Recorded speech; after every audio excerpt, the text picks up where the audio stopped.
Hey, this is David. In today's video, we're tackling a common and frustrating issue: unusual noises coming from your Samsung electric dryer. If your dryer's been making clunking, squealing, or thumping sounds, don't worry, we're here to help you track down the issues. We'll walk you through how to inspect key components like the drum roller, idler pulley, and drum belt, so you can pinpoint what's wrong and fix it the right way. Before we jump in, make sure to like this video and subscribe to our channel for more step-by-step repair guides. With a little guidance, you'll be able to handle this fix on your own and get your dryer running smoothly and quietly again. Let's get started. With over 2 million products in stock and the know-how to help you do it yourself, we are AppliancePartsPros.com. For today's work, we'll need a Phillips head screwdriver, a flathead screwdriver, and a shop vac. Also, please remember that safety comes first. Be sure to unplug your electric dryer or turn the breaker off before starting. With your tools ready and safety in mind, we can now move on to inspecting the first component, the drum roller.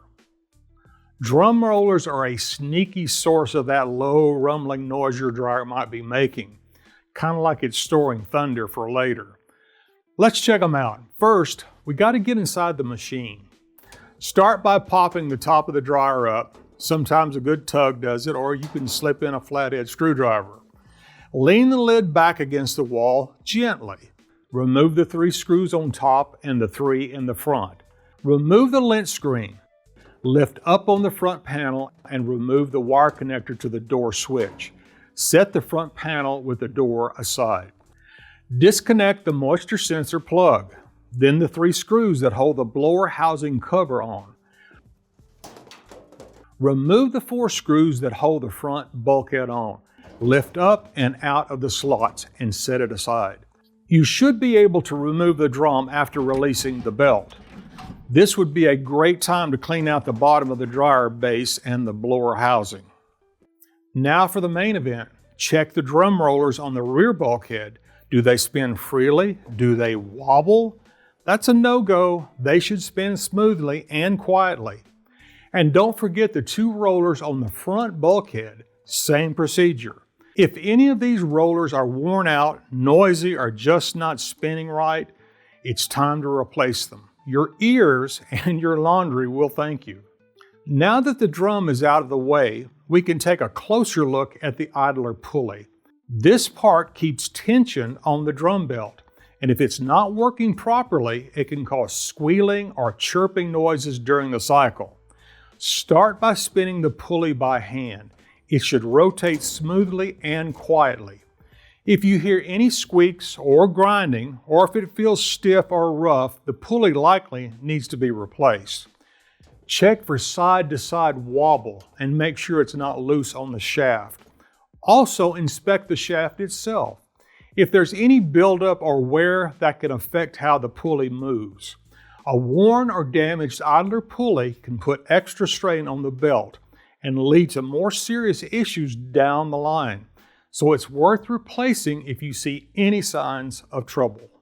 Now, let's take a look at the drum belt. The belt wraps around the drum and the motor pulley, and it works with the idler pulley to keep everything spinning smoothly. First, give the belt a visual inspection. Look for any cracks, fraying, or stretching. If the belt looks worn down, thin in spots, or has visible damage, it's time for a replacement. Even if it looks okay, give it a quick flex. A good belt should feel strong and a little stiff. If it feels soft, brittle, or has lost tension, that can affect how well the drum spins and might cause slipping or thumping noises while the dryer runs. Also, check where the belt runs across the motor and idler pulley. Make sure it's not glazed or slipping, which could create a burning smell or make the dryer seem like it's struggling. If anything looks off, replacing the belt now will save you trouble later. After checking the drum rollers, idler pulley, and drum belt, we found the problem was with the idler pulley. Here's how we went about making the repair. To remove it, start by taking off the triangle keeper that holds it in place. Set it aside.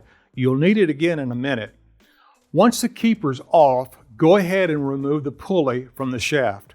Take a paper towel and wipe down the shaft to clean off any dust or debris. Do not use oil or any type of lubricant here. The shaft is actually impregnated with a special lubricant, so adding anything else can cause more harm than good. Here's the old idler pulley, and here's the new one. If you've already got one, great. If not, you can pick one up at AppliancePartsPros.com. Now grab your new pulley and slide it into the shaft. If your new part didn't come with a triangle keeper, no worries. You can reuse the old one as long as it's still in good shape. Snap it back into place, and that's it. The idler pulley is good to go. All right, now that the inspection's done and these rollers are behaving, let's put this dryer back together. Set the drum in place and attach the belt. This part can feel like a blindfolded handshake, but with a bit of patience, it'll click right into place. Put the front bulkhead in place and secure with the 4 screws. This would be a great time to clean out the blower housing. Put the blower housing on, insert the lint screen, and reach over and connect that moisture sensor plug. You can now put the door assembly on, connecting the door switch and adding the 3 screws to the front, and then the 3 screws to the top. Position the top back into place. Done and done. Nice work. Now go enjoy not having to call a repair tech. Don't forget to plug your dryer in and turn it on to make sure everything works. Now that you've pinpointed the cause of those odd noises in your Samsung electric dryer, be it a worn out drum roller, idler pulley, or drum belt, it's time to take action. Head over to AppliancePartsPros.com with your model number to order the necessary replacement parts, and rest assured that most orders arrive within a couple of days. Once you have your parts, our detailed video guides are ready to assist you with the installation. We'd love to hear about your repair journey. Let us know how it went by leaving a comment below. Thanks for watching and happy repairing.